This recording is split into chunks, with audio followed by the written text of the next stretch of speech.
Good evening, ladies and gentlemen. Welcome to the Mid-Atlantic Modeling League's Dungeonbowl. It is week number 4. Can you believe it? Already week 4. We are getting this week started with a really good one. It's going to be a bashy team with what I think is going to play as an agile team tonight. We've got the White Skull Windbreakers versus the Dead Poets, Doug the Minotaur versus S. Beaver, Orcs versus Undead. Let's take a look at the standings before we take a look at the two teams tonight.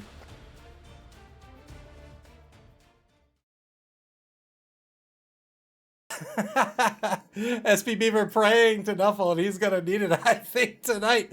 But so far, so good in Division A here. S Beaver's Dead Poets are in the top spot. They are an undead team. 2-1-0 is their record, and in fact, they lead the league in this competition with 7 points. Right behind them, the number 2 team, the league champion, Doug the Minotaur and the White Skull Windbreakers, an Orc team. 1-2-0 is their record. They're facing off tonight. And in Division B, currently in first place, JD Whitey's Forest of Flames, a Wood Elf team. 2-0 is their record, and they are followed very closely behind by BB Nuts Harlequins BBFC, an undead team. 2-0 is their record. And finally in Division C, Nick Satan's Cenozoic Park, a Lizardman team. They are 2-0. They're in first place. They are followed by Street Fighters Turbo Max, Ian's Chaos Renegades team. 1-2-0 is their record. Remember, the top teams from each division will make the cut to the top 4 after week 7, as well as the best placing second place team between all 3 divisions. That will be the top 4. Up tonight as the home team are the White Skull Windbreakers. They're coming in TV of 1,630,000 gold. They have 12 players on this roster. The big guy, Pants Vomit, the number 1 troll, 4 big and blockers, 4 blitzers, a thrower, 2 linemen, 1 oppo, 6 dedicated fans, and 3 rerolls. They're going to be up against this undead team tonight. The Dead Poets, the first place team in Division A. They are coming in at a TV of 1,430,000 gold. And 2 mummies, 2 blitzers, 4 ghoul runners, 4 linemen on this roster. He did pick up 2 ghoul runners after dropping them for the week 3 matchup. 5 dedicated fans, 4 rerolls. How do these two teams play? Let's talk about the home team first. SB Beaver says, do you account for strength of schedule? I don't know what that means. I do know what strength of schedule means. But if I assume joking, for everyone else, the answer is no. You gotta work your way to the top. 4 big and blockers on the Orc team. They have a strength of 4.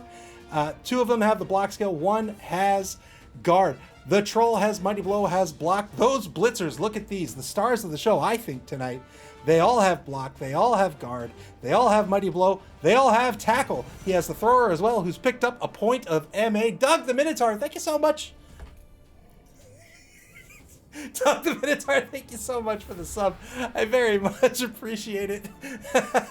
And of course, as is tradition in the Warhammer universe, as an orc player, you must say, let me make sure I got this right.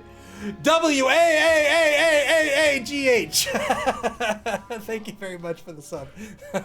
He does have the thrower, picked up an extra point of MA, has block, he has on the ball, he has sure hands, and of course he has pass. The 2 orc linemen, 1 has block, 1 has dirty player as well. This is a bashy team. He has kitted it out as a bashy team. Lots of block on the roster, lots of guard, lots of mighty blow. He's got tackle as well, and tackle's going to come in very, very handy against those full ghoul, those 4 ghoul runners. Doug's just going to play his orc game. He's going to stay grouped up. He's going to try to murder some undead. Can you murder somebody who's dead?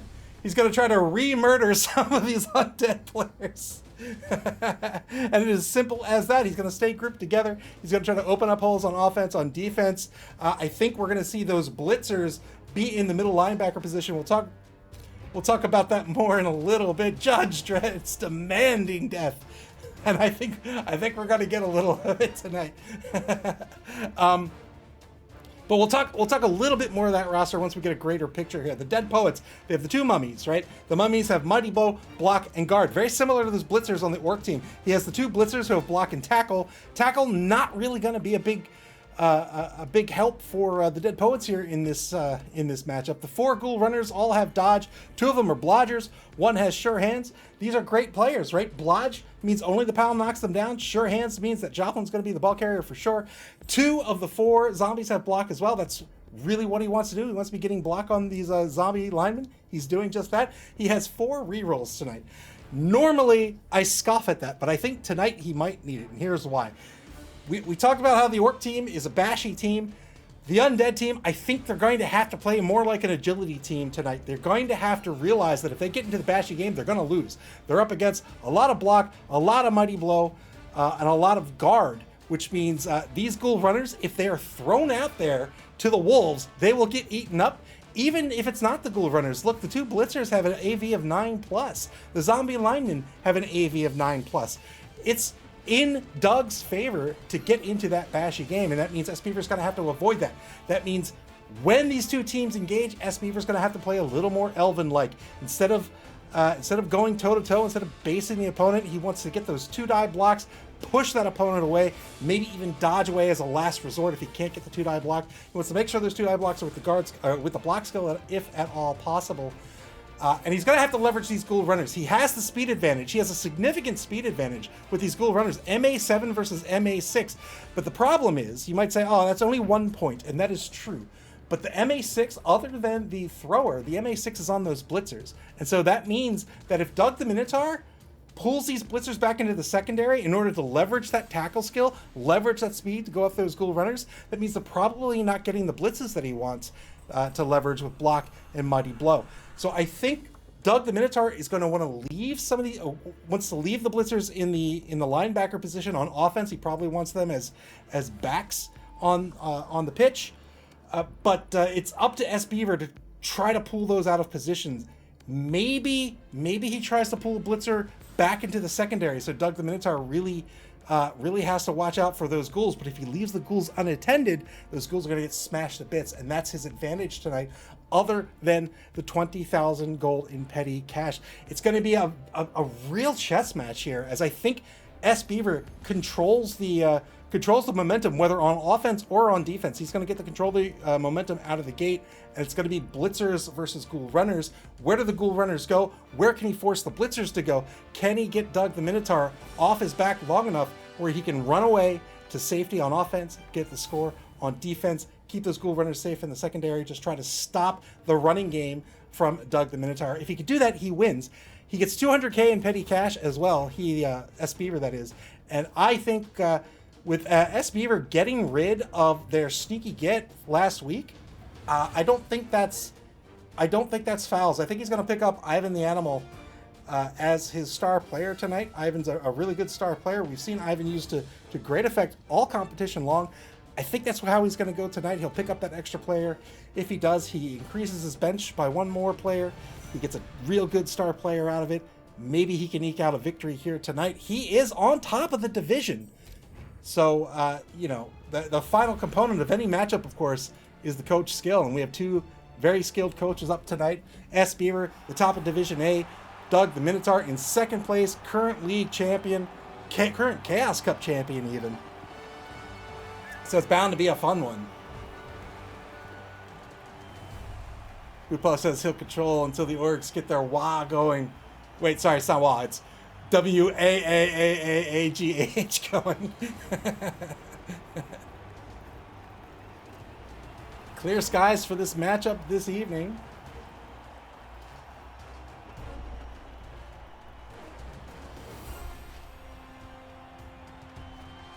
Orcs versus Undead. The top 2 teams in Division A. Who's going to end up on top?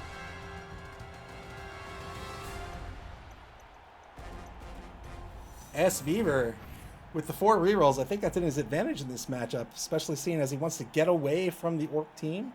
He might need to rely on a few team rerolls. There's the 200K. I think that means Ivan the Animal Death Shroud here. MA6, strength of 4. He has block.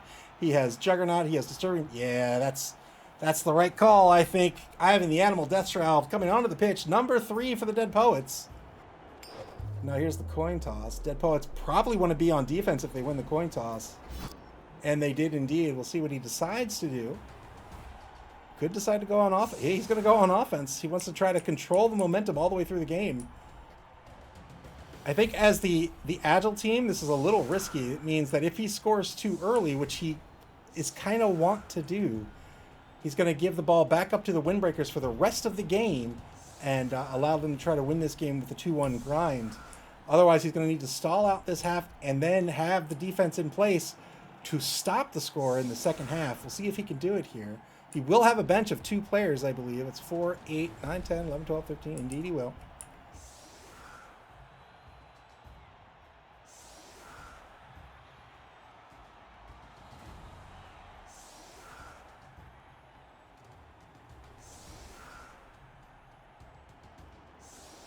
Windbreakers to set up their defense. 4 on the line. The big guy, of course, on the line. Those 2 big and blockers. And in the anchor formation, as we suggested in the pregame, those blitzers are going to be in that linebacker position. Doug wants to keep them mobile. He wants to be able to get that mighty blow blitz off every single turn, if at all possible. In this anchor formation, this puts him in a pretty good, pretty optimal position, I would say. And that's because they are linebackers now, but it's very easy to drop a couple spaces back and start covering the secondary in case a ghoul breaks free. Dead Poets now to set up their offense. 3 on the line. These mummies being on the line can be a little bit tricky as well. He can keep on the line to try to control mid-pitch, but I think it might be tough to do if a blitzer or 2 comes up and starts beating on these and harassing these mummies. Even if the mummies get knocked down, that's MA3. That basically takes them out next turn. All they can do is stand up without rushing. That could mean that the Dead Poets decide to, later in the game, pull these mummies off the line to keep them mobile. But if he does that, he won't be able to control center pitch as well as he could with the mummies on the line. So it's another aspect of this chess match, I think, because Doug the Minotaur is absolutely going to win this bashing contest.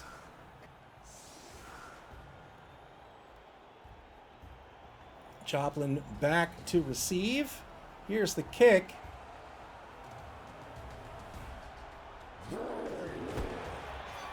Middling kick. Oh, we got a prayer to Nuffle. Moles under the pitch until the end of this half. All rushes. All rushes are going to be -1. So you need a 3+ on a rush instead of a 2+ now. Good catch by Hendricks the second to start his drive. Oh, I love that. Turn 1 now for the Dead Poets. Rush if you dare. If you dare. I think this works to the Dead Poets' favor with the speed advantage. They're going to set up a cage on their own 8-yard line. Hendricks the second getting behind Alexander and Ivan himself. Ivan, the star player, on the front right corner of this cage.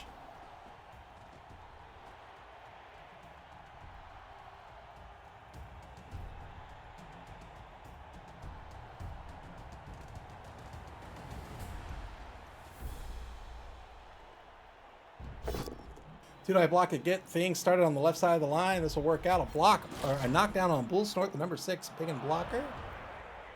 Let me know if you can't see the difference between these 2 teams. They're blue and purple, but maybe. Oh, double skull to start the game. Oh, quad skulls! Not a good start for the Dead Poets.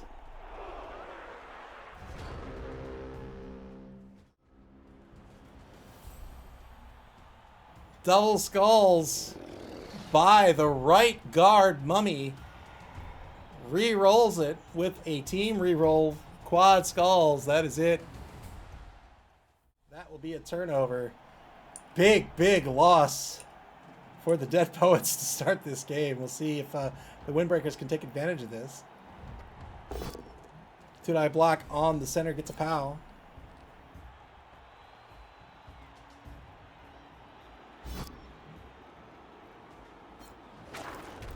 Yeah, let me know if you can't see the difference between the blue and the purple. If you're colorblind or if it's just hard to see, I'll switch blue and red on. Two-die block on Harrison, the left guard. Boot polish. with the cheer for this Orc team. Thank you very much for the bits. I was going to say thank you for the blitz. Black Wolf 82, welcome to the stream. Takes a mark on Morrison, the number 4 white blitzer in the left wide zone. Yeah, here comes the pressure after the turnover. Takes a mark on the front left corner of the cage. Barking backside, the number 15 lineman marking that number 13 injured Zombo. 2-die blitz on the Zombo will be a push.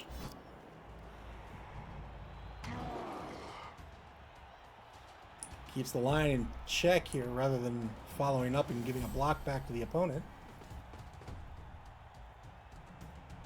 When you want to apply pressure, this is often a good move unless your opponent doesn't want to dodge away or can't get the blocks to get you away. This way, you keep this formation up. And it makes it harder for your opponent to crack through, especially with all that guard. Foul on the mummy. Yeah, we talked about how Doug might go after these mummies. Got a stun, but the ref is on point, calls him off the pitch. He'll argue the call almost assuredly here.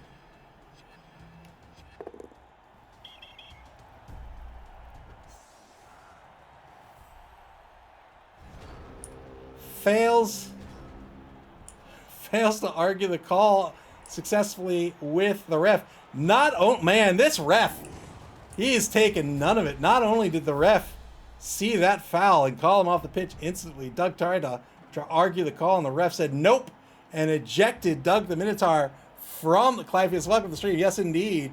Ejected Doug the Minotaur from the game. Doug will no longer be able to argue any more calls. And he gets a -1 to the brilliant coaching results as well.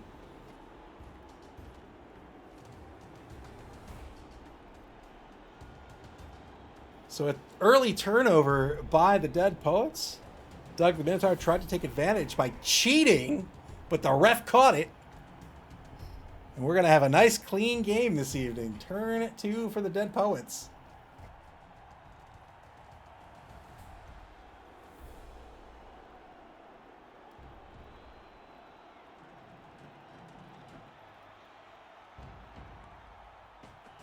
I was thinking about this today. I know it's a ton of work. I know it's impossible. I know it's not going to happen. But boy, I would love it if Cyanide could implement like the whole lore, right? Like we could have, I mean, they can be auto-generated. I don't care. But we could have like the college teams in Dungeonbowl. We could have the minor leagues in Sevens and then the pro league in Blood Bowl. Oh, that would be so cool. Like a Madden franchise mode, but with Blood Bowl.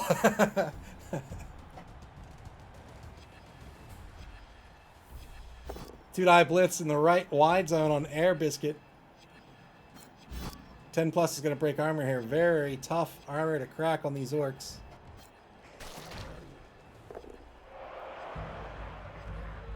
Holy.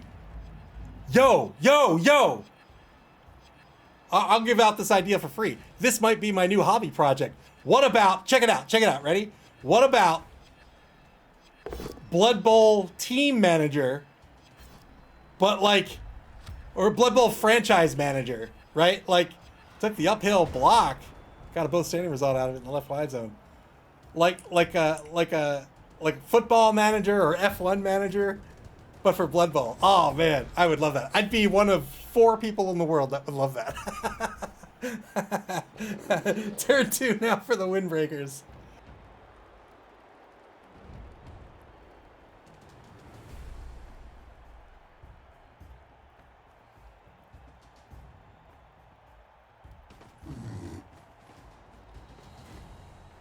$10 million. Oh boy, if I need 10 million to make it happen, I'll take 10 million. That's a little higher scope than I was thinking, but let's go. Let's do it.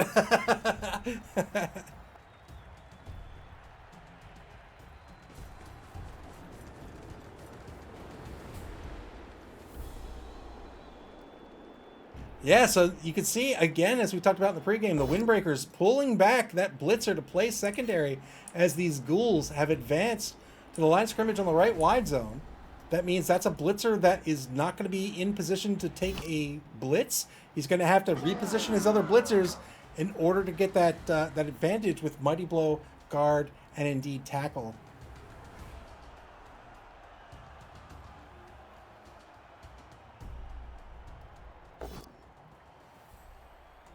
Two-die block in the left wide zone is going to be a push. Going to continue to push Morrison out of the drive.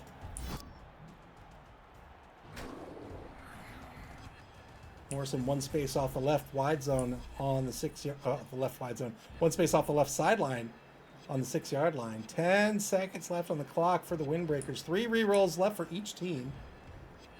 The Dead Poets spending a re-roll in turn 1 and failing the roll on quad skulls. Second blitzer being pulled into the secondary. The one who supplied it, the injured blitzer with the broken arm. Broken arm doesn't matter so much for these blitzers. They're never going to pass the ball. Takes a mark on Alexander. Takes it between that Zombo and where he wants to be, where the ball is. These zombies really can't dodge for much. Armor break by the big guy. Gets a stun out of it. It's already a 50-50 positive dodge for these linemen, and they only have an MA of 4. So getting in between that zombie and where he wants to be is a big move.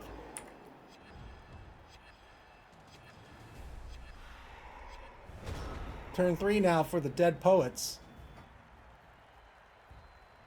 They have the ball. They have the ball on their own 2-yard line in the right wide zone, just off that right sideline.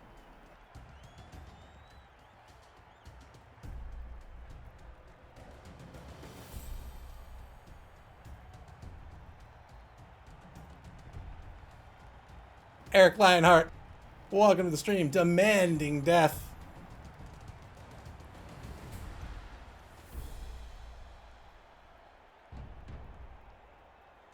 We've had 1 foul removal, but no casualties yet. 2-die block by the Dead Poets. This is with the star player, Ivan the Animal. Gets a push out of this. Looks like he's trying to open up a hole back to center pitch.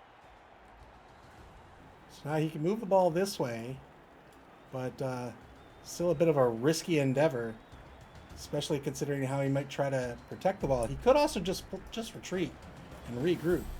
Or even better, well, can't retreat this way, I suppose, since these players are all here.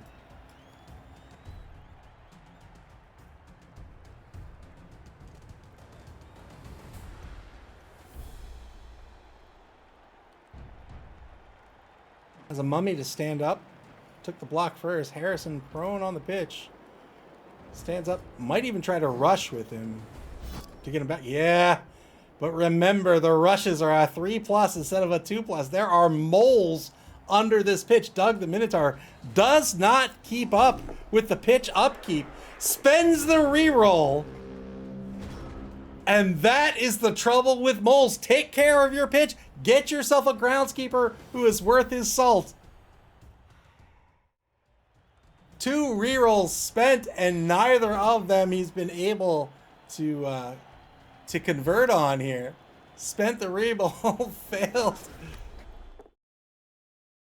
Rush. Now a knockdown on Morrison on the left sideline. A knockdown coming up on Alexander.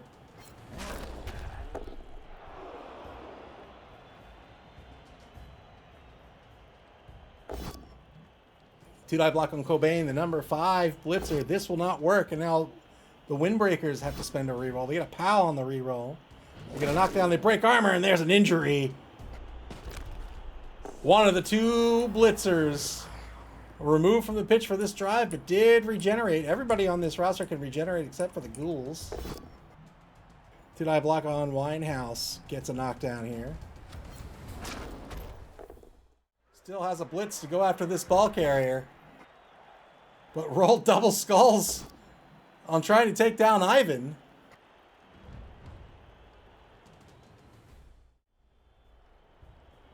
Rolled double skulls on Ivan. Had to spend another reroll. And now the Windbreakers down to 1 reroll for the half. Good Pulse says Knuffles in true form tonight. Gets a stun on Ivan the Animal. Remember, Mighty Blow means you get a +1 to your armor or your injury roll, whichever you need it for. So if you roll an 8 on the armor roll, you need a 9. You'll get it there, but can't use it on the injury roll. Otherwise, if you break armor, you get it on the injury roll. Here's the 2-die blitz on the ball carrier. 2-die blitz. Oh, it's going to be a dodge push. Big chance to recover this ball. Oh, he's got tackle. It's not a dodge push. Well done. Good use of tackle on these blitzers. The ball's got to stay on the pitch and bounce to the 4-yard line. That's a second mark on the ball with another blitzer, another tackle player. All 4 of those blitzers, Mighty Blow, guard, block, and tackle. 2-die block on Lennon, the number 2 mummy, gets a push here. The Windbreakers commanding this drive. They're keeping these mummies out of the drive. After that failed roll on turn 1 for the Dead Poets, they were able to capitalize immediately, pick off this offense, pull a number of players off to the left, a blitzer, a lineman, both mummies, 2 linemen in fact, and now have a strong contingent on the scrum that's forming on the ball. Turn 4 for the Dead Poets.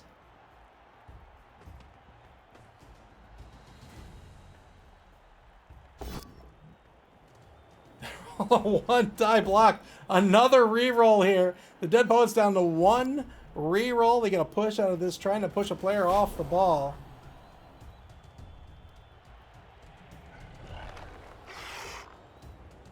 Now stand up blitz. 2-die blitz. Look at a knockdown on the one who denied it. This clears up the ball, but who will recover it is the question. Is it going to be the blitzer, Hendricks the second? If he does, I don't know where he's going to get the safety. 3+ on the pickup. Works out. Blitz, so he can't hand off or pass. He's going to shuttle this ball to the left and try to keep it safe just inside that right wide zone on the 4. 2-die block on Indian. Give this player the MVP. He'll get a pal with Lennon. 9+ with Mighty Blow, but no armor break. Only rolled the 8.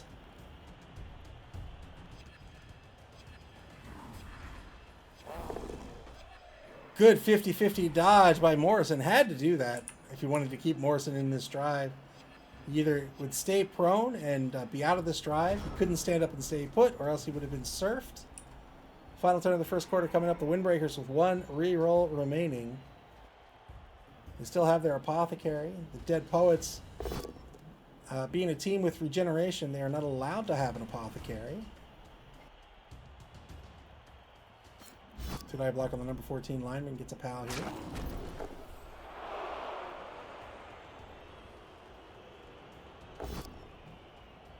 And now a 2-die block on Joplin. 8+ breaks armor, 7 with Mighty Blow. Gets a chain push on the ball carrier. Pushes him 1 space back for a potential blitz. No armor break.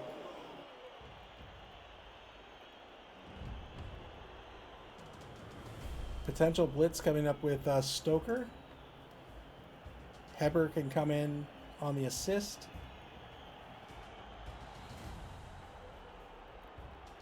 Or the other way around is fine. Stoker can be the assist.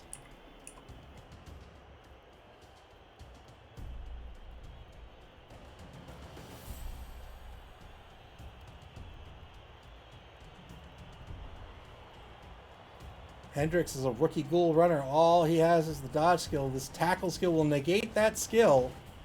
And it should be an easy knockdown for the Windbreakers. There's the assist. The one who smelt it will lend an assist regardless of being marked thanks to the guard skill. Stand up blitz. Got the pal. 7+ will break armor. We'll see where this ball ends up. No armor break. But the ball is going to scatter 1 space forward to the 4. It is scattered next to Pants Vomit and next to Johnson, the number 12 lineman. Pants Vomit, the troll for the Windbreakers. Johnson, a lineman for the Dead Poets. 2-die block on Morrison is going to push him right back to that sideline, but this time Morrison will get a positive dodge away. It'll be a 3+ on turn 5 to get away from this biggin blocker. 2-die block on Johnson. Gets a push out of this.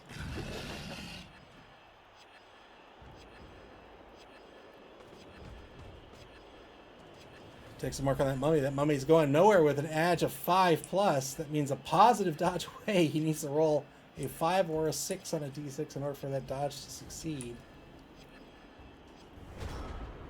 Second quarter begins. The Dead Poets were on offense, and now they are fighting to try to reclaim this ball on this half. They have one reroll remaining.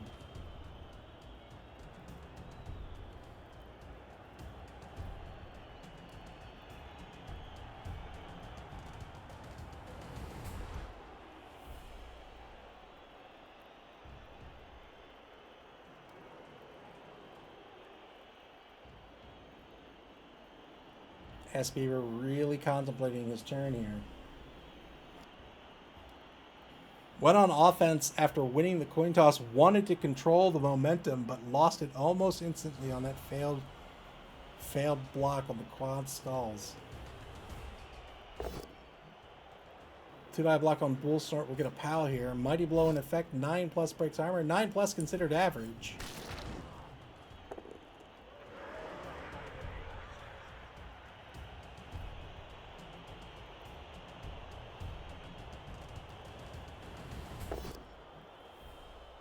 Two-die block on the big end blocker back at center pitch. Gets a knockdown thanks to the block skill. Again, no armor break though. So that mummy's going to stay put and remain marked on the Windbreakers turn 5.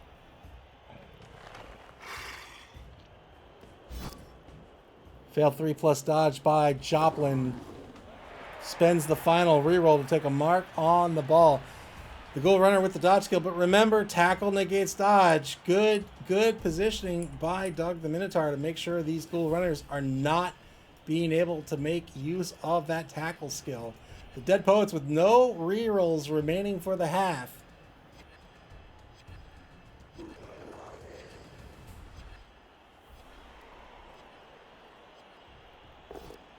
Two-die uphill block on the Troll. That's going to be a knockdown on the lineman. Took the uphill block. Did not work out this time. Turn 5 for the Windbreakers now. That's a pretty big loss of that lineman.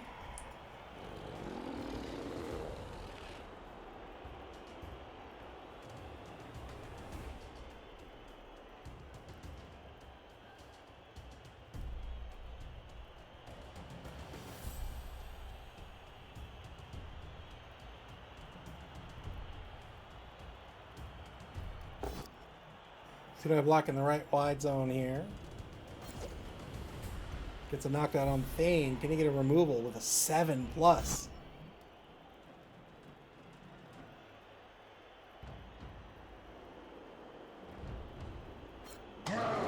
Armor break. Gets a stun.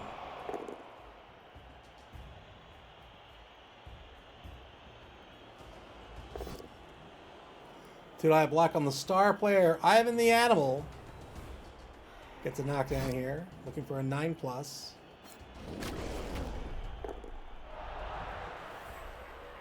Doug doing a great job with this defense, just containing the offense. Really is giving this offense nowhere to go. Look at these tackle zones. Tackle zones here. Tackle zones here. He's got tackle zones here. Tackle zones here. Tackle zones here. There's just no gap for this offense to escape through. Two-die blitz on Joplin. Got a pal here. 7+ will break armor on this Ghoul Runner.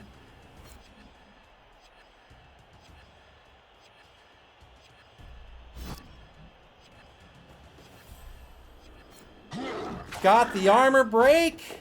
Got a KO. Well done. Good removal by the Windbreakers. One-man player advantage for the Windbreakers now. Windbreakers on the bonus clock. 5 minutes, 20 seconds to go. They're going to reposition Pants Vomit to take a mark on Alexander. 2-die block coming up by Barking Backside. Also has a 2-die block with Turtle Burp. Gets the knockdown with Turtle Burp on the White Blitzer. Will follow up. Morrison, the Blitzer, has 2 serious injuries. Really doesn't want his armor to break. And now 3+ pickup works out. Well done. The one who denied it, number 9, the Blitzer. The level 4 Blitzer in possession of this ball. The defense has recovered the ball, and they're going to advance the opposing 10-yard line. Excellent defense here by the Windbreakers.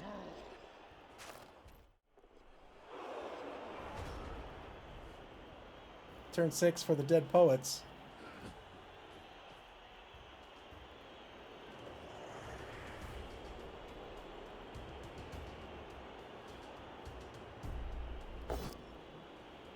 Two-die block back at the line of scrimmage. Gets a POW against give this player the MVP.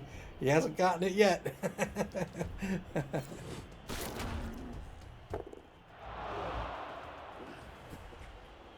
End this turn trying to dodge Morrison away. If he succeeds on the dodge, I imagine Morrison's going to come back, try to get back into this drive.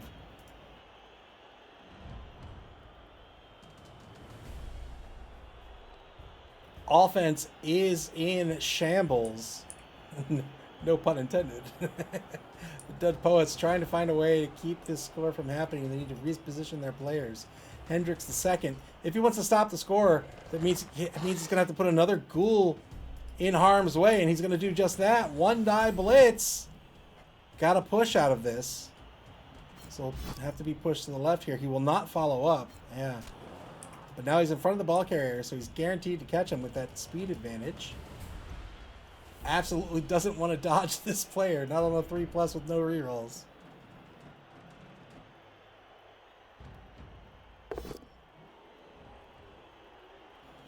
Two-die block on Rulag.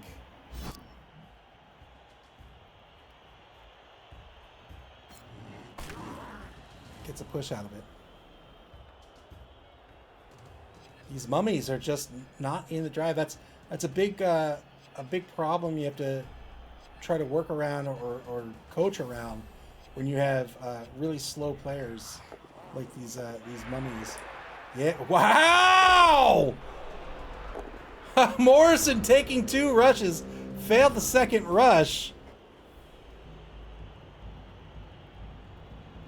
Holy moly, showed no fear after the dodge. Those rushes are 3+, not 2+.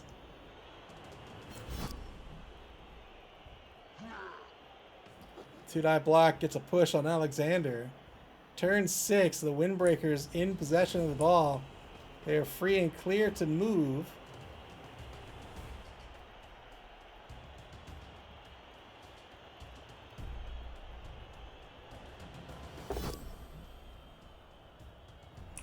Two-die block over on the right side of the line of scrimmage. Gets a knockdown on Winehouse. Another armor break, another injury. Wow. Yeah, and now the Windbreakers are getting into their groove. They're winning this bashing game.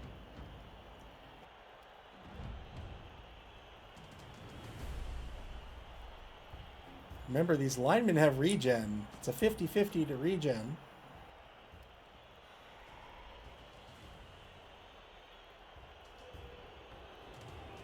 If you take a casualty, you roll on a d6. If you get a 4+, you don't actually take a casualty. You just go right back into the reserve box. Regen, one of the things that makes zombie linemen so valuable in my opinion. Decent stat line. They're slow, but they're also cheap. They're very inexpensive. And sometimes you just get them for free. Two-die blitz on Hendricks II. Here's a POW with Mighty Blow. Can he be removed? He is the major threat on the pitch right now. He got the armor break. Got a stun. That'll be good enough. He'll be out for a turn and a half. Troll's going to fail the really stupid roll. And that's going to free up number 12, but that is just fine by the Windbreakers.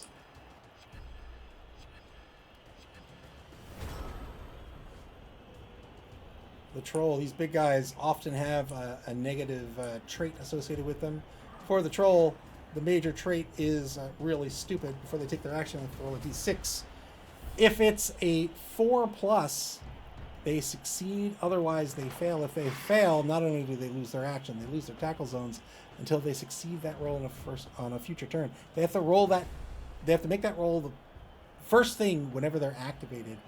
Now they can make it a 2+ instead of a 4+, so long as there's a friendly player adjacent who can tap the troll on the shoulder. In this case, that was Air Biscuit. It still failed the roll. Even on a 2+, you're going to fail it sometimes. 2-die block with Ivan gets a POW on Bull Snort.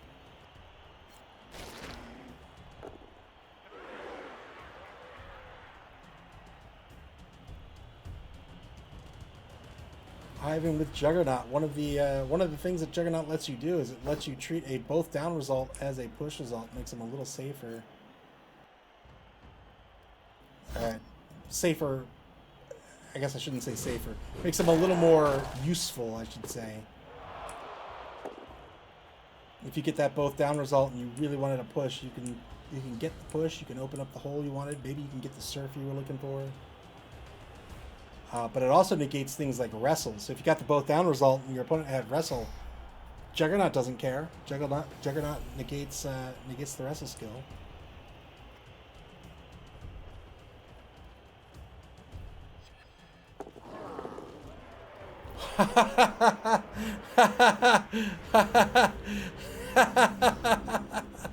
Did he succeed on the first dodge? The 5+, but not the 4+? Turn 7 for the Windbreakers. They will absolutely stall this out until turn 8. They'll park the ball right outside the end zone. Probably in the corner here? Well, maybe not in the corner. Yeah, I think in the corner. I don't think anybody can get that. Well, they'll have to take care of Morrison, which he just did.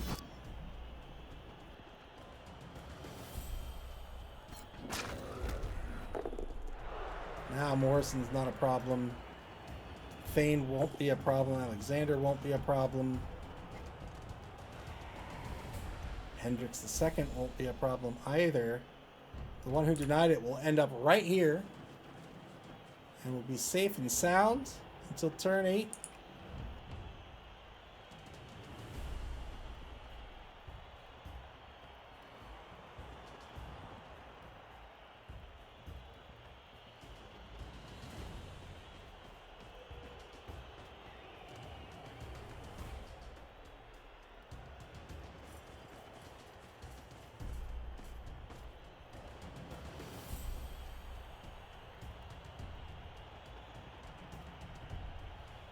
Sets up a protective cage instead. I don't think this cage is necessary.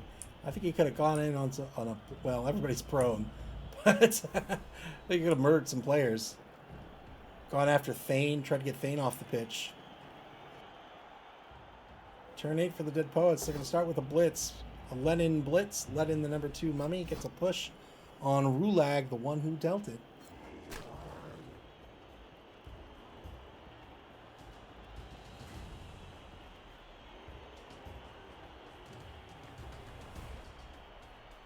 Oh, are the Dead Poets going to try to foul Heber?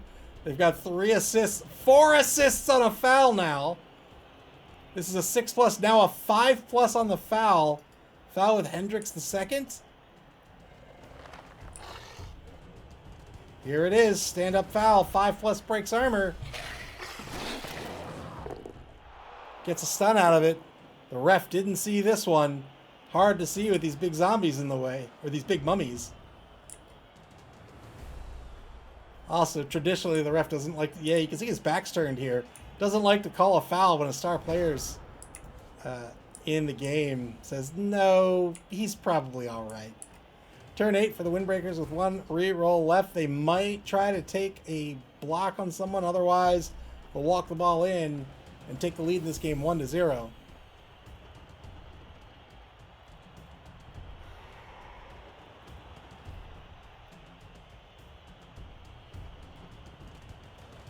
I am very skittish. I would just score, but we'll see what Doug the Minotaur decides.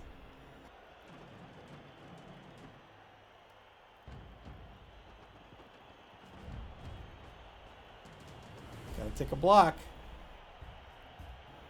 Gets a mark with Turtle Burp for a blitz by Rulag. Rulag coming against Thane, perhaps. Thane, a blodger, needs a POW. No, he doesn't need a POW out of this. Yeah, that'll work due to the tackle skill. Can he get a 7+? He got the 7+. Got a KO. Well done. We'll see if that sticks. And there's the score, 1-0. The Windbreakers take the lead in this game. Well done. They will start the second half on offense. Defensive score. And now they're in the lead with the ball. They'll have a full 11 players on the pitch. We'll see who the Dead Poets get back. On their KO rolls, it looks like they got back a Ghoul Runner. Old Gamer Mike says, Undead need the win tonight. Eric Lionheart says, at least a draw.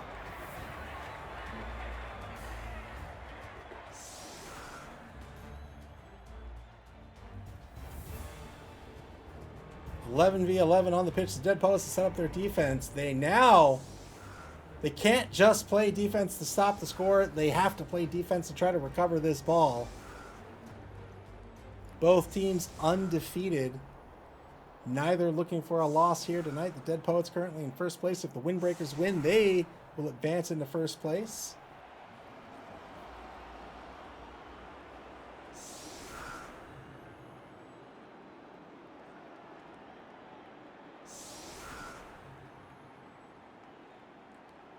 Setting up an anchor for the Dead Poets now. They have those two mummies off the line. Going to try to keep them mobile on the outside here.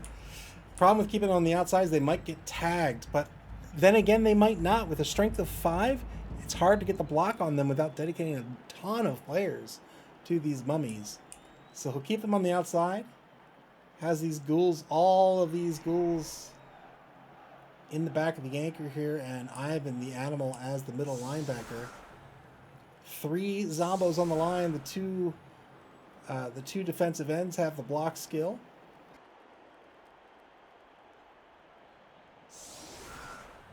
And now the Windbreakers to set up their offense. Remember, Vurak here has on the ball, so he'll get 3 extra squares, 3 free squares of movement on the kickoff. Eric Lionheart says defense seems too conservative. I would agree. I would agree. He wants to win this game. He's going to have to find a way to get this ball out of the way. And right now, he's really bunched up, and he's going to. The defense is fine if he wants to stay in front of the cage, or if he wants to get into a boxing match. But I don't think he wants either of those.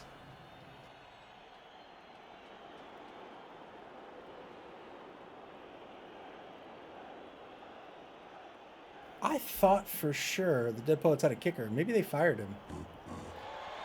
No kicker for the Dead Poets. Shallow kick. Might go into the hands of Turtle Burp here. Silent but Deadly will move toward the ball. There's the 3 spaces. And now the Dead Poets on the shallow kick. Got a blitz. Could they recover this ball? Roll a 2 on the D3. 5 open players get the move as if it were a free turn. So these three linemen can't be chosen. Anyone else can. And he can take this turn as if it were a normal turn. So he gets 1 blitz. He gets 1 handoff. He gets 1 throw. Ball kicked to the 4-yard line.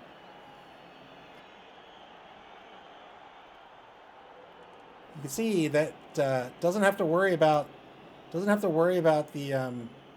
moles that he. So he might actually try to take a rush.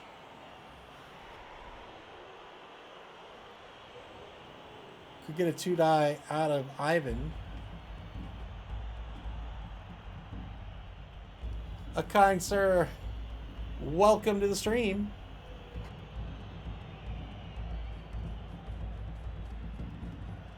There's 2 movements, 2 players adjacent to where this ball is going to be kicked. Takes a mark on that right tackle, barking backside. Almost certainly going to blitz with Ivan the animal.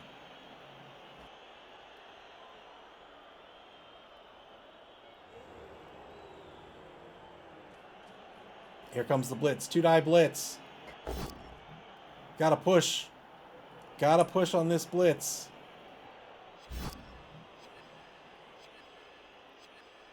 I suppose, contradicting what I just said earlier, it's not quite like a normal turn. You can't spend your team rerolls because you're not technically in a turn.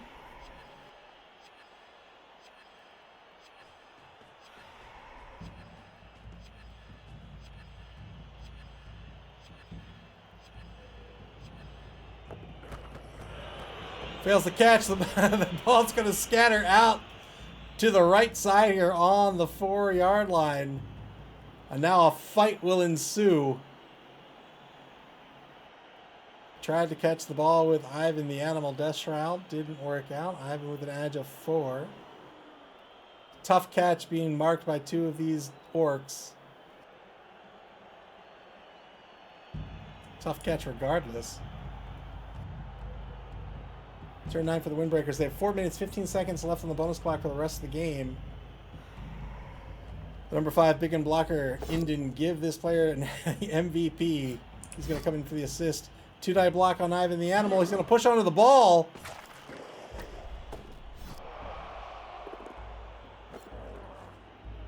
And that ball is going to bounce into a favorable position. Well done by the Windbreakers on the block. Got a stun on Ivan. And the ball is going to bounce back to the 8 right by the thrower.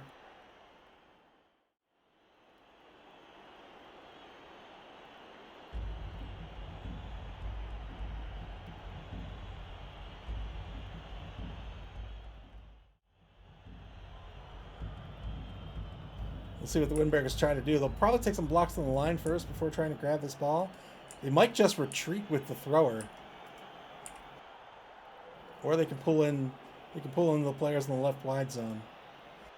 We have 30 seconds left on the clock. Eric Lionheart says, lucky scatter for the Orcs. Yes, indeed it was.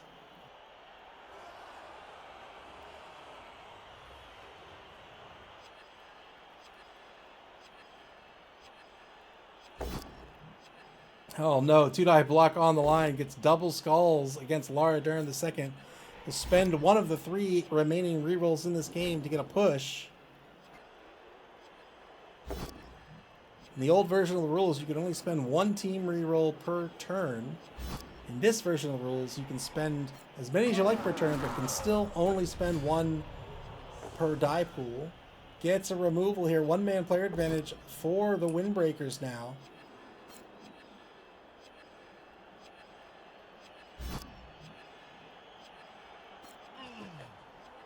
Gets a push against Johnson. Johnson on the 3-die block now by the Troll. Another push.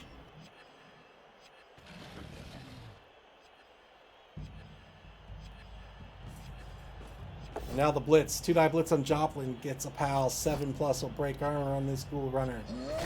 Armor is broken. Joplin is stunned. Joplin, the sure hands Ghoul Runner. The ball carrier. Well, the would-be ball carrier, I should say. 3+ pickup coming up for the thrower. Needs to reposition some players here. He's going to reposition the blitzer. He's going to try to get a pocket right here. Good pickup by the thrower. Yep, there it is. Well done. Thrower with the sure hand skills. So gets a free reroll on that pickup should he need it.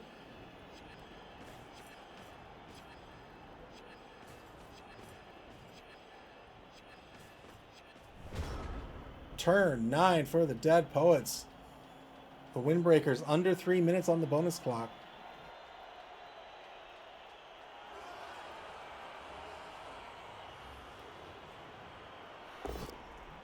Two-die block on Barking backside. Gets a POW out of this. 9+ will break armor. This is Harrison the Mummy on the block.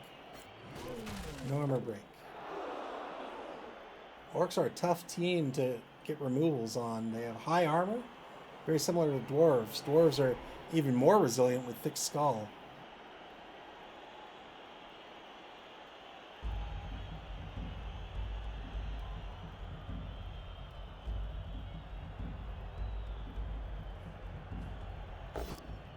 Two-die blitz in the left wide zone.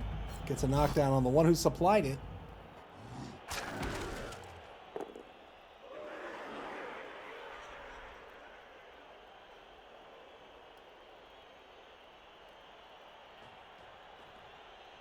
taking marks, but might be giving up center pitch here. See what he decides to do. Repositions Cobain, the number 5 blitzer. Takes an uphill block on the troll. Rolls double skulls. Decides to let it rock. So now center pitch will be free in just a moment unless Nuffle has other plans.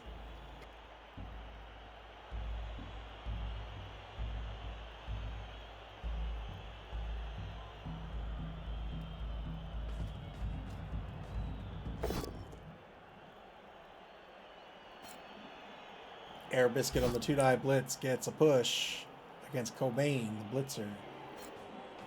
This week will mark the 500th Mid-Atlantic Mauling League game. Can you believe it? And that game will be this Tuesday, August 27th at 9:30 p.m. Eastern Daylight Time at CTC -4. That is going to be our Grudges with Nuffle versus Deadly Biscuits. Eric versus Runbad. Dwarves versus Black Orcs. That will be our 500th game. I am excited to see it. I'm glad we've been around doing this for 500 games. Here's the 500 more.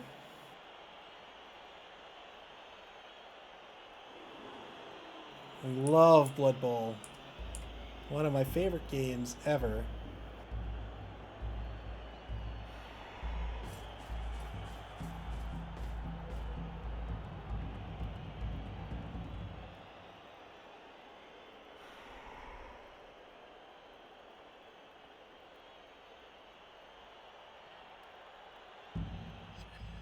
So you can see the Windbreakers are going to try to pull these 3 players, these 3 defensive players, out of the drive on the left side. It's going to cage up here at center pitch. One rush gets the thrower back into position. Remember, the moles have been taken care of. Doug the Minotaur at halftime got somebody out here to take care of those moles under the pitch.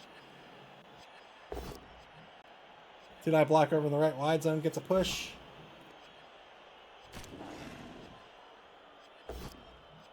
So now Doug, once again, with strong control of the pitch here, this time on offense.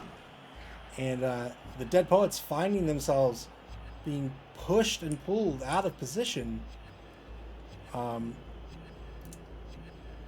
It's a tough position to be in.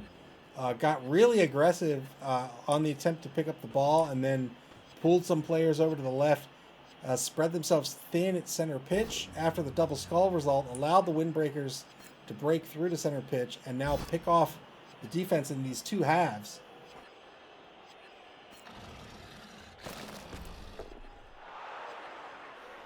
Now the Dead Poets are in a real bind. They're going to have to pray to Nuffle to try to get some players back in front of this ball. It's going to involve some risks. Turn 10 now for the Dead Poets.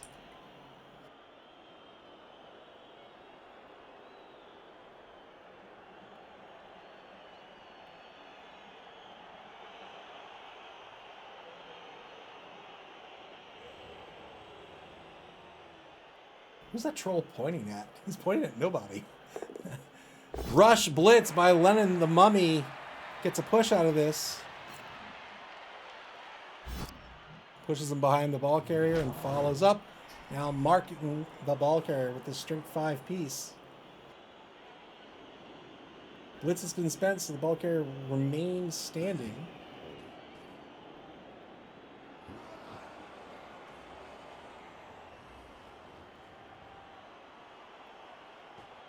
A friend of mine got me back in. I'm a big Robotech fan. Got me back into. I know that's sacrilegious to certain certain Macross fans and certain BattleTech fans, but I like Macross and BattleTech too. We can all be friends. But anyway, they got me back into watching Robotech. Boy, I love that show. I pulled out my old Robotech novels that I read as a kid, put them on the shelf. Failed dodge in the right wide zone. That will just... I was going to say that he just lets that rock, but he doesn't spend the reroll. Failed the dodge. And now turn 10 back to the Windbreakers. 2-die block on Hendricks II will get the knockdown. This time an 8+ to break armor. No armor break. And a surf attempt on Morrison coming up in the right wide zone.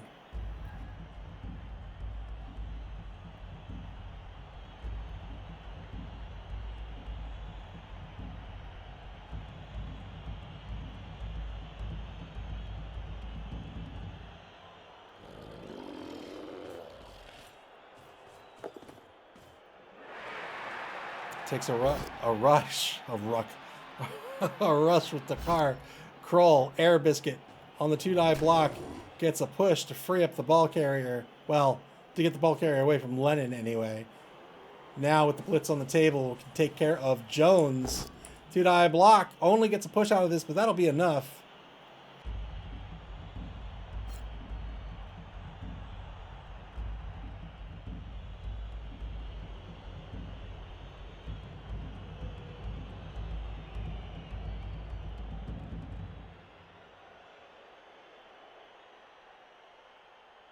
Might be counting out spaces here.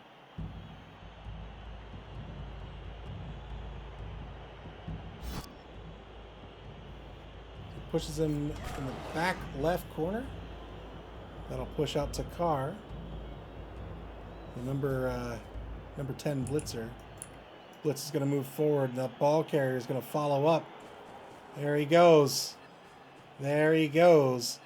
Vurak, the thrower, now on the 22-yard line in the right wide zone. And once again, with no one who can reasonably catch him. Jones can technically get there. Cobain can technically get there.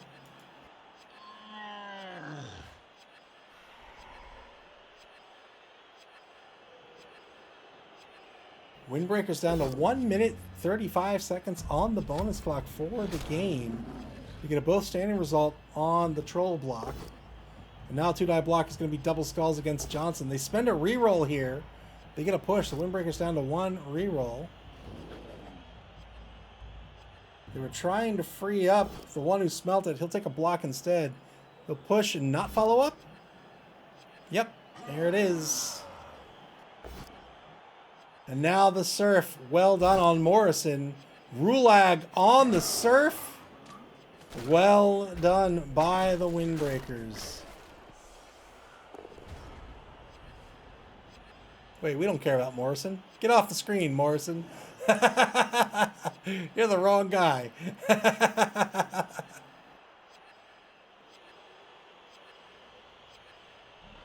There we go. That's who we care about.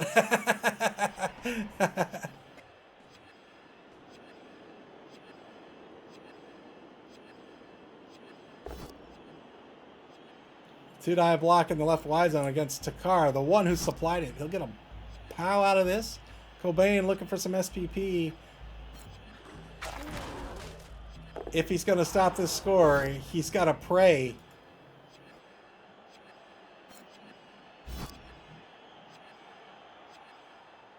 Yeah, I know. When I saw that, I was like, wow. When I saw that, I was like, well, the catches have to be one of the stats. Because that's impressive.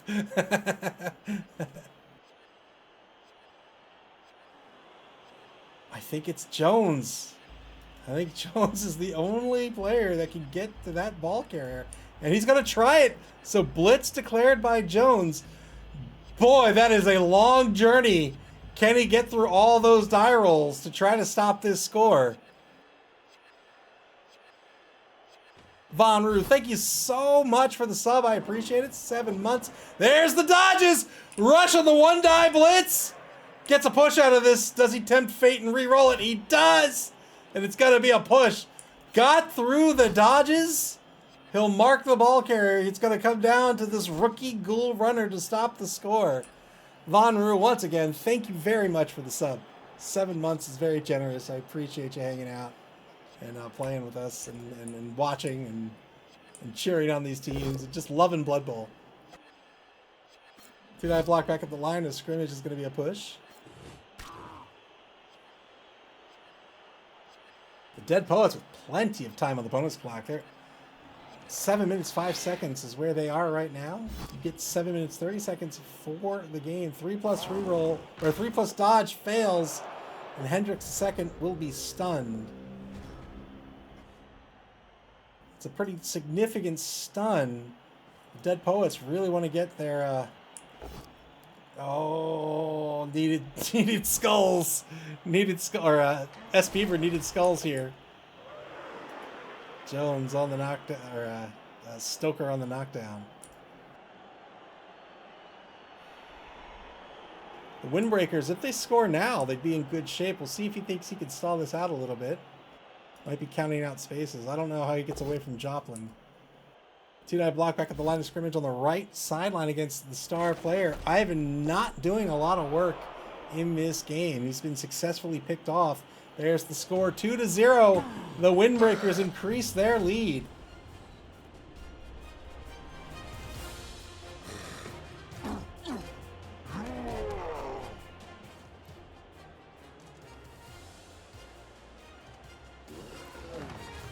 Dead Poets are going to get back all of their KOs. Will be back up to 11.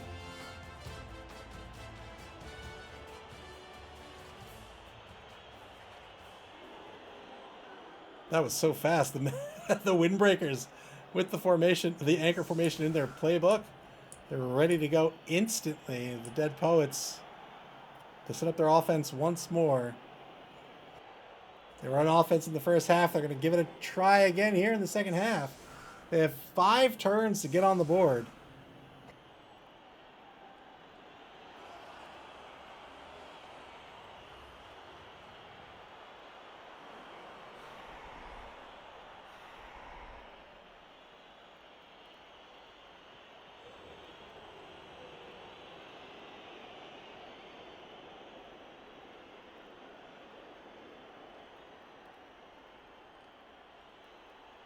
If the Windbreakers win this evening, they will advance into first place in Division A.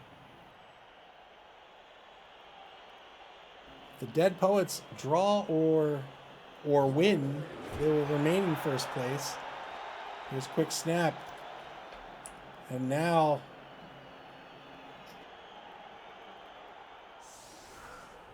the Dead Poets get an opportunity. They get the offensive version of a blitz.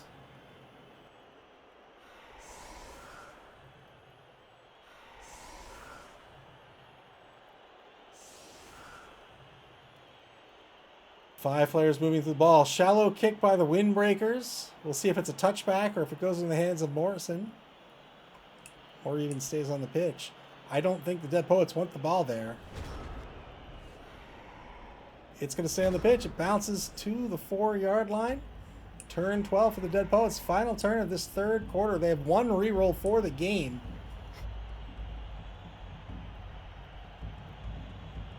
Massive hill to climb to try to eke out a draw in this game.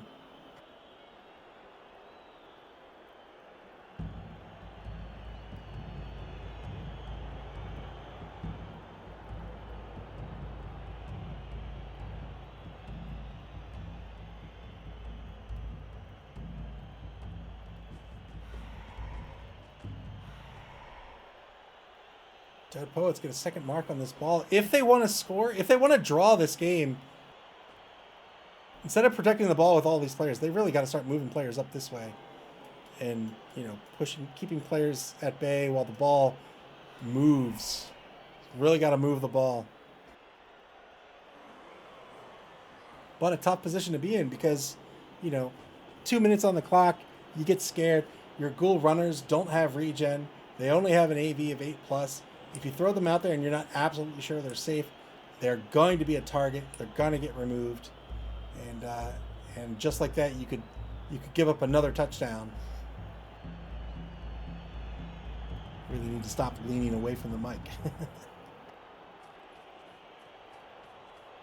Anyhow, I love Robotech. Been watching the TV show again, and I have a whole bunch of Robotech board games, a bunch of which I haven't opened, but I think I'm going to try to open them over the next few months and get them to the table. I'm sure most of them are bad, but at least 2 of them are really good. Robotech Attack on the SDF-1 is a really good co-op game, And Robotech Reconstruction is a Robotech coin game, a counterinsurgency game that is really good as well. Did I block it mid-pitch? Will be a both standing result.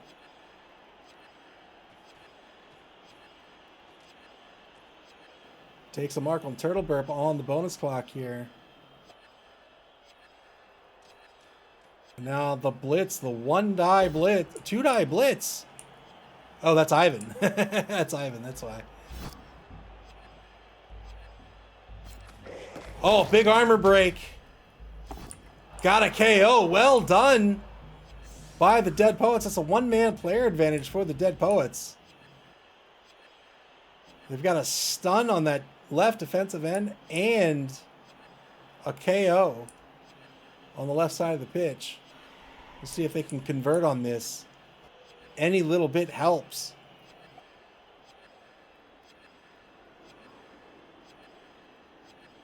Even if the Dead Poets lose this game, they'll be in second place, and they will not be far away from first. They will still have ample opportunity to reclaim first place. So there's a bit of a strategic decision to make for the Dead Poets. How aggressive do they want to get in this game to try to somehow pull out a draw? And how much is that going to put their team at risk? So you can see they've got Jones, the Ghoul Runner, over in the right wide zone, along with Cobain, the Blitzer. He's trying to split this defense. He's trying to threaten a pass here. I don't know if Doug the Minotaur is going to fall for this gambit. We'll see. He'll probably pull a Blitzer back into the safety position. But S. Beaver, he can play more conservatively, give up the win in this game to ensure his team is as strong as possible for the next game and try to reclaim first place that way. Remember, the three first place teams in the Division A, Division B, and the Division C champions will all make the cut to top four, and the best second place team will also make the cut. That's another angle that the Dead Poets could try to play here. They could say, you know what? If I lose, maybe I keep my team together. I keep my players alive. I keep them in the game. I keep them gaining SPP, and I'm in good shape to win that fourth slot. Right now, he is not only in first place in Division A, he is the best scoring team in the entire competition with 7 points.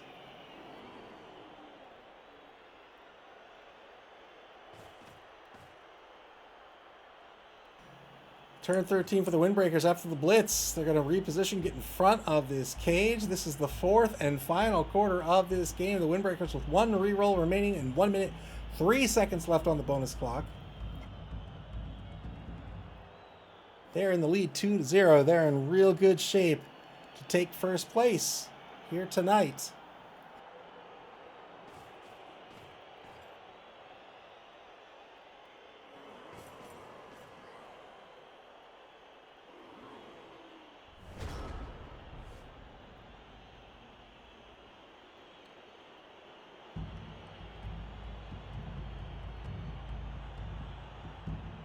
Turn 13 for the Dead Poets. And now, the Windbreakers setting up columns. So this formation, what this does here is, here's the tackle zones. So he's covering, he's got a little bit of a gap here. But he's covering all this pitch. So now, if a player comes in on the blitz, let's say, and knocks this player down, there's still no gap, because this player is still exerting the tackle zone here. So it's still a dodge to get through.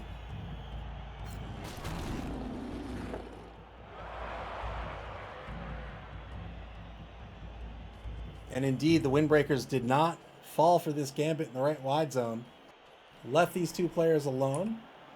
Now they're going to pick off the rest of the team.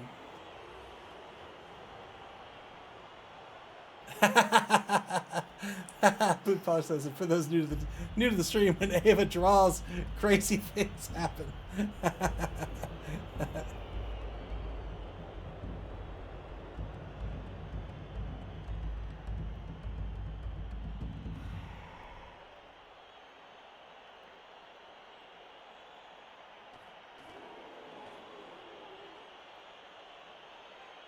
Takes a mark on the number 8 blitzer over on the left side of the defense. This means he's almost certainly going to take the blitz here. This is an Ivan blitz. No, he's going to take the blitz on barking backside instead. Gets a push out of this. So he's marking the blitzer to try to keep him in place. Only gets a push out of the blitz. And now takes a marker over on the right side. What's the play? Takes a mark on Stoker, the one who denied it. What's the play? Is he going to run through all these orcs? There's no way. There's no way. Dead Poets with 4 minutes, 50 seconds on the bonus clock. Looks like he's shifting back to the right side, so he's marking orcs to try to keep them in place while he shuffles back to the right.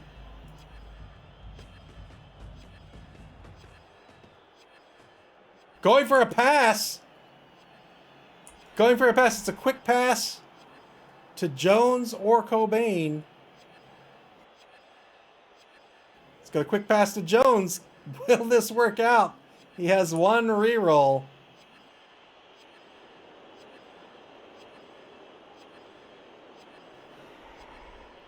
So now that he has quick pass, we're going to see that runner. Yeah, we're going to see that runner with on the ball move 3 spaces. 5+ on the pass. Fails the pass, but got it near the intended receiver. Oh boy.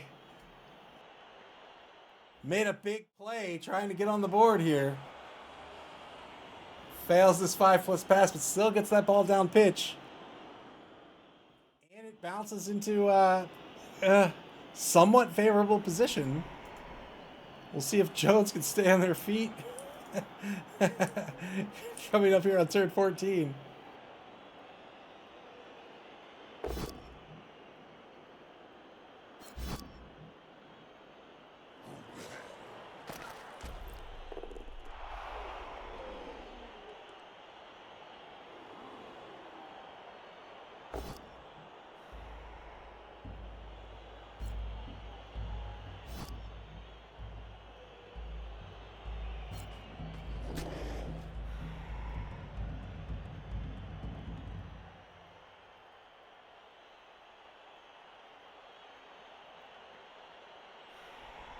If you're new to Blood Bowl since the 2020 rules, or Blood Bowl 3, as it were, there's a new stat you'll see on these players, and that's the PA stat. That's the passing ability.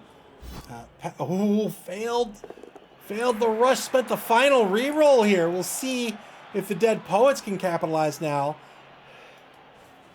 It's just real tough with no rerolls themselves. 2-die blitz.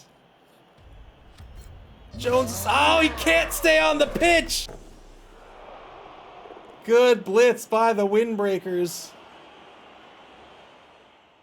Passing has been split away from the agility statistic or characteristic.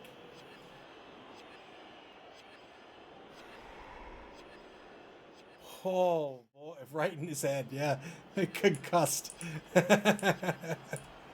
That's a fractured skull.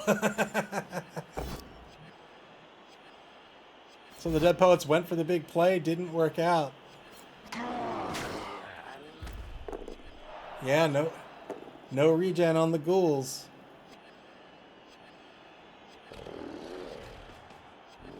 Windbreakers in turn 14. They're in real good shape here to win this game. They're up 2-0. The ball is on their 14-yard line. They have one player marking it already. It's right on that right sideline. The Dead Poets in turn 14. Oh, they're going to continue to move these ghouls into play. He's playing the game. So Hendricks the second is going to move up toward that ball. Not keeping the ghouls safe. He's going to keep it in the game. Hope he can recover this ball, maybe get on the board here. Every TD counts, especially if he drops into second place.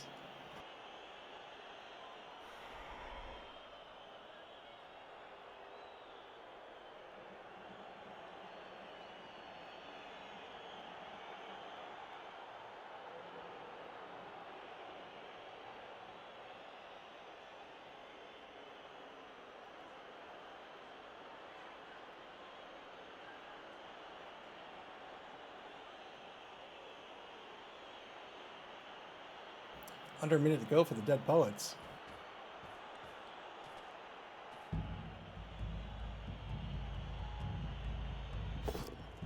Two-die block back at the line of scrimmage. Gets a knockdown on the troll. It's a 10 plus AV, 9 plus with Mighty Blow. Rolls Snake Eyes, doesn't matter anyway. Indian's gonna get knocked down here.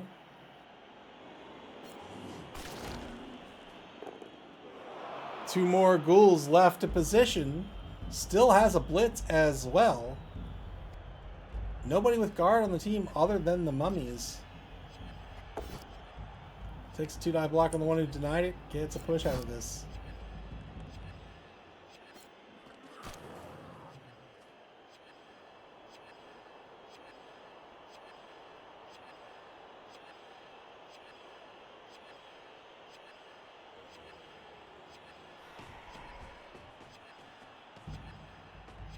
He's going for it.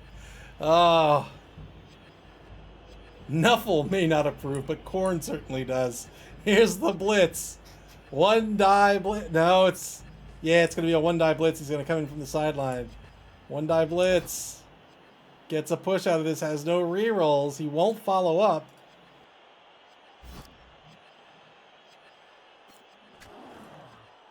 Might try to grab this ball, even if it goes out of bounds. Maybe he gets a favorable throw in. It's a 3+ to pick the ball up. Failed the pickup. Failed it with sure hands as well, and that's bad news for Joplin. Joplin will almost certainly be the target of a blitz to try to surf. The ball now on the Windbreakers 12-yard line on the right sideline. Turn 15 for the Windbreakers. They need somebody in scoring position if they want to get another touchdown out of this. Their troll's going to remain on the ground, however. Pants Vomit really shaken up after that block. Or maybe he's just really, really stupid. He's going to stay on the ground. There's the blitz. One die blitz. That'll be it. Joplin will be surfed. Tackle or no. That's enough. Wow, he's on a pile of rocks, too. Jeez.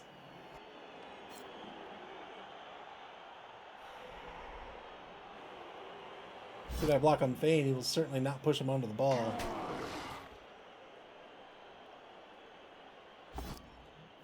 Did I block back at center pitch? This is against Ivan the Animal. Gets a push.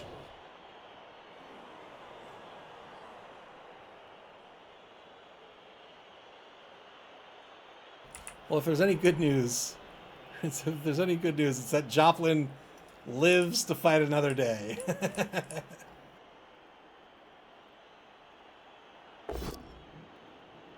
Two-die block on Copain's, a knockdown. 8+ breaks armor. Got nothing out of it. All these knockdowns basically guarantee that the Dead Poets are not going to be able to score.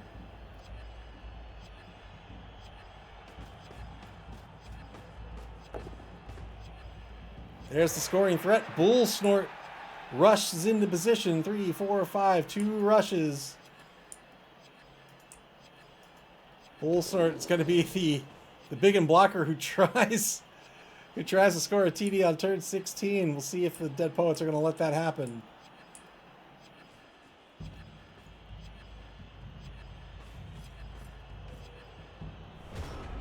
Turn 15 for the Dead Poets. No hope of recovering this game. We'll see if they can get SPP out of this. Maybe even a touchdown. Touchdowns are worth not only 3 SPP for the player that scores it, but touchdowns count for standings as well.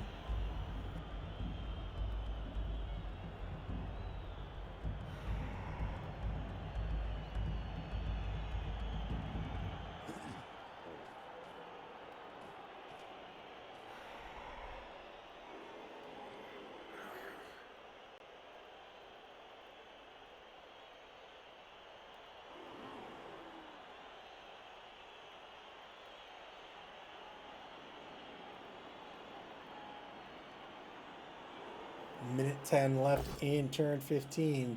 We'll take a 2-die on Inden, the rookie big and blocker. We're going to try to get some SP on Harrison here. Doesn't happen.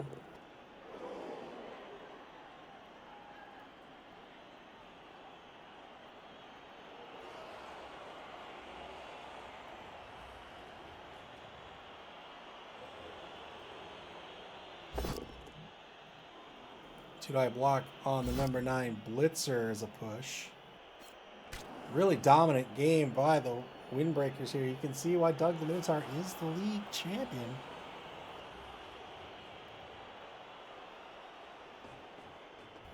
I think if the Dead Poets had kept their sneaky get, they would have leaned into the fouling game in this matchup.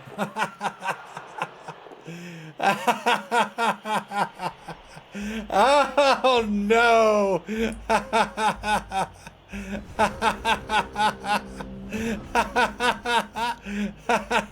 Turn 16 for the Windbreakers. Grabbed the ball, went in for the blitz, but Rulak said, "Get out of my face. Who are you?" But S-Beaver got rid of those two ghouls to try to get their TV down for the last matchup. Always a tricky thing to try to decide in terms of strategies. Where should your TV be? Where should your roster be? And what should that look like game to game? So the best player for the job is going to be Heber, I think.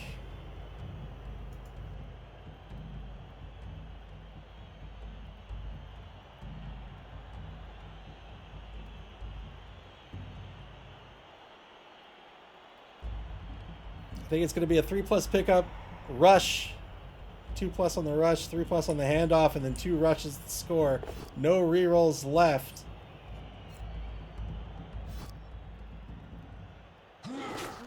Breaks armor, gets nothing out of the armor break on the right side.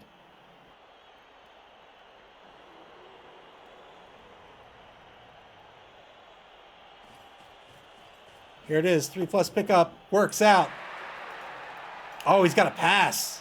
Did he declare the pass? I don't think he declared the pass. I think this is an error.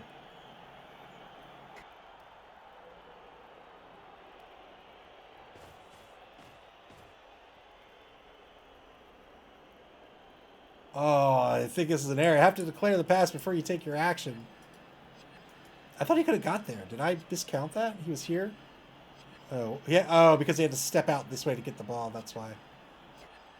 He probably miscounted the same way. Thought he could do the handoff. 2 rushes in the end zone. Why? Just to prove he could have done it. Does he think maybe it's turn 15? All these dodges. He's probably just saving players. I don't know who is afraid of here.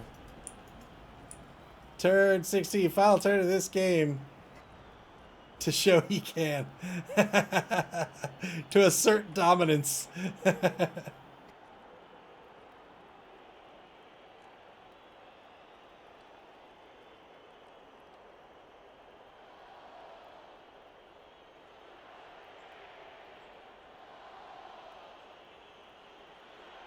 Dead Poets, if they can get some 2-die blocks with the block skill, I think that's what they'll do. Otherwise, they'll keep players safe.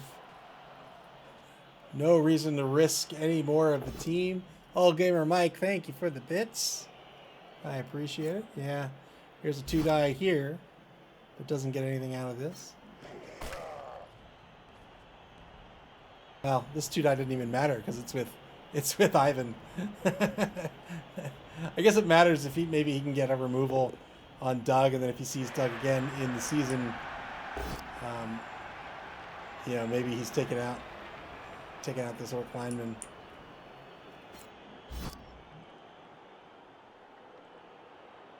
Trying to get some SVP on Johnson, but it doesn't work out. 2-die blitz gets the knockdown on the one who denied it. 9+ will break armor. Can he get 2 points of SPP on the mummy? No, he cannot. That's the blitz spent. Oh, he's going to go for the GG foul. 9+ to break armor. No armor break. Rolled an 8. That'll be the game. 2-0. The Windbreakers are going to win this one. Well done by Doug the Minotaur. A commanding defense, a commanding offense won this game 2-0.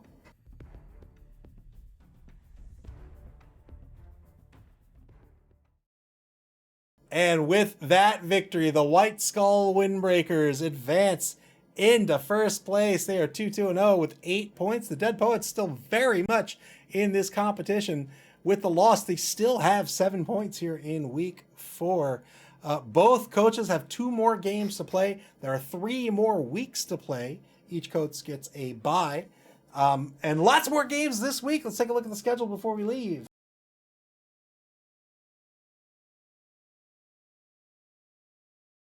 Coming up next tomorrow night, we have Cenozoic Park versus Teen Wolf and Friends. Nick Satan versus the current Dungeonbowl champion, El Nubarino. That's Lizards versus Necro. That will be tomorrow night, August 26th at 9 o'clock p.m. Eastern Daylight Time. That's UTC -4. And then coming up on Tuesday, we have a doubleheader. We have the Tizork Savage Boys versus the Juxtaposed Juggernauts, Tizzle Bizzle versus War Horsemen. That is Orcs. Black Orcs? I think it's Black Orcs versus Chaos Renegades. And then at 9:30 p.m. on Tuesday night, we have our 500th game of the league. We have our Grudges with Nuffle versus Deadly Biscuits. Eric versus Runbad. That is Dwarfs versus Black Orcs. And then on Thursday, we're going to have another doubleheader for you. The Bonebreakers versus the Kind Peacocks. Galeshi. I've been saying Galeshi because I've seen in Discord the name is Gale, but maybe it's Galeshi. I don't know. I should ask. But Galeshi versus a Kind Sir. That's Blackworks versus Imperial Nobility. And then at 9:30 p.m. on August 29th, we have Nevagana versus Real American Heroes. Shine versus Dead Fred. That is Orc versus Dark Elves. There is one more game left to be scheduled, and when that game gets scheduled, you'll be able to check out and get alerted to the schedules on our website at maml.club. That's maml.club here on Twitch or on our social media pages on Blue Sky, Twitter, and Facebook. You can also watch previous games on our YouTube channel. Play Blood Bowl, man. You can play Blood Bowl via Blood Bowl 3 on Steam, the Epic Game Store, PlayStation, and Xbox, and in tabletop form at your friendly local game store. Until tomorrow night at 8:30 p.m. Eastern Daylight Time. Take care, everybody, and enjoy the rest of your Tuesday evening.